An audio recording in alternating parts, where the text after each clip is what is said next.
Il est là, il est beau, il est tout chaud. Le dernier podcast nocturne sur la science du bien-être de Laurie Santos.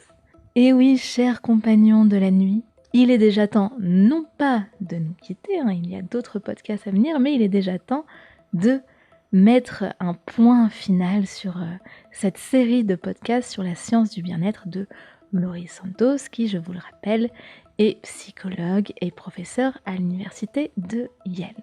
Et avant de présenter une synthèse un peu de tout ce qui a été dit, j'aimerais vous parler de 3 tests qui vont servir à mesurer votre niveau de bonheur.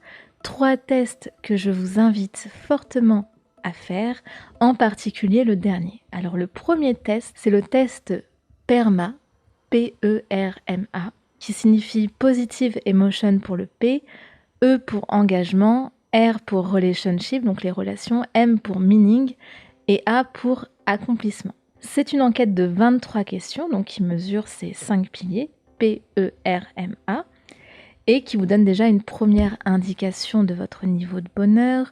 Le lien sera dans la description. Le test, malheureusement, est en anglais, mais c'est un test assez rapide.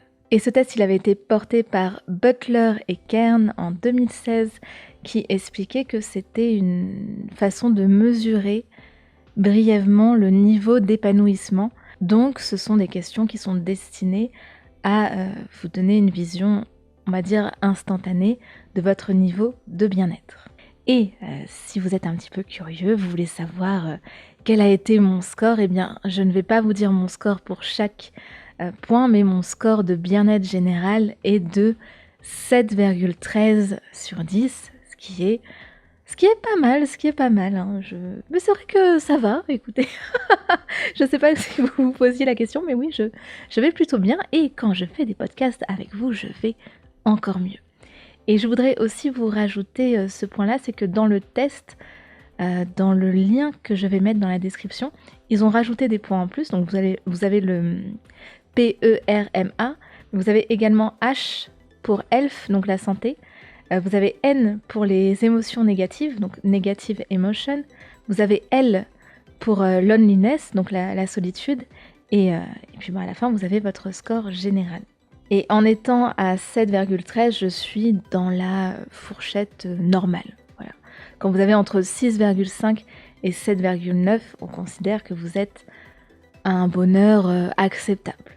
Après, attention, ça ne sert à rien de tricher, ça ne sert à rien de tout faire pour avoir le meilleur score. Ce n'est pas une compétition, et ce n'est pas non plus, même si ça me paraît évident, je préfère le préciser, ce n'est pas un diagnostic médical. Ça ne remplace pas le fait d'aller voir un professionnel du milieu de la santé, un docteur, un psy, si vous en ressentez le besoin. Mais c'est un outil, c'est un indicateur facile et gratuit. Le deuxième test, c'est il faut qu'ils arrêtent avec les mots en anglais, je vous assure, à chaque fois je suis en tension. The Authentic Happiness Inventory, donc l'inventaire du bonheur authentique. Alors ce test-là, j'ai trouvé bof. Bon, elle en parle, donc je vous en parle aussi. C'est un test hyper court. On le fait vraiment en 5 minutes. Et ça vous donne, pareil, un score sur votre bonheur. Je n'ai pas grand-chose à vous dire sur ce test. Je l'ai trouvé assez oubliable. J'ai trouvé les questions assez bateaux. Et bon, comme le dit si bien ma maman, ça ne mange pas de pain, donc c'est comme vous voulez. Mon score était de 3,46 sur 5. Oui, parce que sur 10, ça me paraît vraiment très peu. Et le dernier test, alors celui-là, je l'ai vraiment apprécié. C'est un test qui s'appelle les 24 qualités universelles. C'est un test qui est disponible également en français, c'est-à-dire que quand vous cliquez sur le lien, le site est en anglais, mais juste avant de rentrer votre prénom, vous avez écrit English, et si vous cliquez dessus, vous avez tout un tas de langues qui défilent, dont le français, donc vous pouvez changer la langue du site, n'hésitez pas à le faire. Et le point fort de ce test, c'est qu'on ne va pas vous donner un score de votre bonheur, mais on va vous indiquer quelles sont les qualités qui caractérisent le plus votre personnalité. Ce qu'ils appellent les 24 qualités universelles, ce sont les 24 qualités qui sont reconnues dans tous les pays du monde, dans toutes les cultures, dans toutes les sociétés. Et c'est intéressant de savoir quelles sont les qualités à la fois qui vous caractérisent le plus, pour vous servir de ces qualités comme point fort, comme pilier pour avancer, mais également les qualités que vous avez le moins pour peut-être travailler dessus et avoir une personnalité plus équilibrée. Alors c'est un test qui est un petit peu long, ça prend quand même une dizaine de minutes, mais pour moi c'est le test le plus intéressant. Et je sais que je l'avais fait il y a 2 ans. J'ai voulu le refaire pour voir si ça avait changé. Et ça a un petit peu changé au niveau des qualités, mais c'est vrai que dans les qualités à travailler, j'ai toujours les mêmes. Alors, comme vous êtes un petit peu curieux, je vais vous dire, ne quittez pas. Alors les 2 qualités qui me caractérisent le plus, c'est la capacité à apprendre et la soif d'apprentissage, donc l'envie d'accumuler du savoir, et le courage. Donc ça, ce sont les qualités qui me caractérisent le plus. Après, celle qui me fait le plus défaut, c'est le pardon. Autrement dit, j'ai du mal à pardonner. Comme j'ai le pardon qui arrive en dernier, en 24e qualité, eh bien ça veut dire que c'est la qualité que j'ai le moins. Donc je comprends par là que je dois faire des efforts pour pardonner, pour tendre l'autre joue.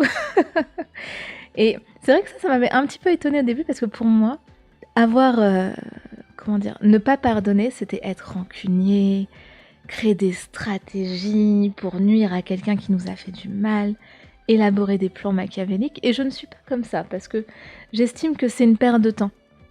Que tout ce temps à passer à élaborer un plan, c'est un temps qui pourrait me servir à autre chose. Par contre, là, c'est vrai que parfois, je n'ai pas vraiment de patience avec certains comportements, avec certaines attitudes, et il m'est arrivé de rayer quelqu'un de ma vie très vite. Et ça, avec le recul, je trouve que j'ai peut-être été un peu dure avec certaines personnes, surtout que moi-même, je n'avais pas été parfaite avec ces personnes. Que peut-être ces personnes, elles avaient réussi à me pardonner certaines choses qui les avaient blessées, mais moi, je n'ai pas réussi à faire la même chose. Je n'ai pas réussi à être dans cette réciprocité. Donc là-dessus, il faut que je fasse des efforts. Vraiment, n'hésitez pas à faire ce test et puis même à partager les résultats dans l'espace commentaire si vous le voulez. Eh bien, que dire. On va faire une petite synthèse rapide de ce qu'on a dit. Alors, la première chose, dans le podcast Science et Bonheur, on faisait une présentation de la formation de Laurie Santos, donc qui était une prof, qui est toujours une prof, j'ai un doute, qui avait fait cette petite formation parce que ses élèves étaient particulièrement stressés, qui a mis sa formation sur Coursera, qui est une plateforme de formation, et qui a eu un succès phénoménal puisque des millions de personnes ont suivi sa formation. Après, on a parlé des effets de la gratitude sur notre esprit, le fait de combattre la peur, puisqu'on est dans une société où on vous vend la peur et que la gratitude, ça améliorait notre niveau de bonheur puisque ça nous permettait indirectement de se reconnecter aux autres et elle expliquait que c'était bien d'avoir un journal comme ça où on notait en fin de soirée 3 choses positives, 3 choses qui nous étaient arrivées pour lesquelles nous sommes reconnaissants et si possible 3 choses qui nous sont arrivées dans les 24 dernières heures, si vous voulez un petit peu rendre l'exercice plus difficile et plus efficace. Après, on a parlé des réseaux sociaux et des faux désirs. On a expliqué que l'être humain était un être de comparaison, mais qu'on n'était pas toujours juste dans les personnes qu'on utilisait comme point de comparaison. On a aussi parlé du fait que les réseaux sociaux, en particulier Instagram, avaient un impact sur notre confiance en nous, sur notre estime de nous. Ensuite, on a parlé également du bonheur et de l'argent, sur le fait que malheureusement dans cette société, on a du mal à exister socialement quand on n'a pas une certaine somme d'argent. On a parlé du fait qu'il y avait de plus en plus de choses qui s'achetaient, que l'amour s'achetait, que l'amitié s'achetait, que le sexe s'achetait. Et par rapport à cette science du bien-être, on expliquait que les gens aujourd'hui veulent surtout être plus riches que leurs voisins. Et il y avait cette étude, rappelez-vous, où une personne préférait gagner moins, mais être la personne qui gagne le plus dans son entourage proche, que gagner beaucoup plus, mais être celle qui gagne le moins dans son entourage proche. Donc il fallait revoir un petit peu notre perception de l'argent. Après, on a parlé des biens matériels, de l'accumulation de biens matériels dans le but de se sentir mieux. Et pour le podcast sur les biens matériels, c'est difficile à résumer parce qu'il y avait toute cette notion de miss-wanting, vous savez, le fait de comment dirais-je? Oui, il y avait un peu cette notion de faux désir qu'on retrouvait dans les réseaux sociaux. Bon, celui-là, j'aurais un peu du mal à vous le résumer, je vous invite à le revoir. Et puis enfin, on avait fait un podcast sur l'errance mentale, la méditation et la concentration, sur le fait qu'on ne devait pas sous-estimer le pouvoir de la méditation, parce que la méditation, ça nous empêchait d'être dans une errance mentale, et que le fait de se déconcentrer, ça nuisait à notre bonheur. Eh bien, n'hésitez pas à me laisser un petit commentaire, un petit like pour me donner vos retours sur cette première série de podcasts. Et puis, je pense qu'à partir de demain, on reviendra sur des podcasts un petit peu plus libres dans l'écriture. Pas brouillon, mais vous savez ce qu'on appelait avant dans les blogs des billets d'humeur, ou peut-être que je vais plus vous partager des anecdotes personnelles. Voilà, je fais un peu les podcasts au jour le jour, je n'ai pas de plan en tête, donc eh bien vous aurez la surprise demain soir à 22h. Je vous souhaite une bonne soirée et je vous dis à demain. Ciao!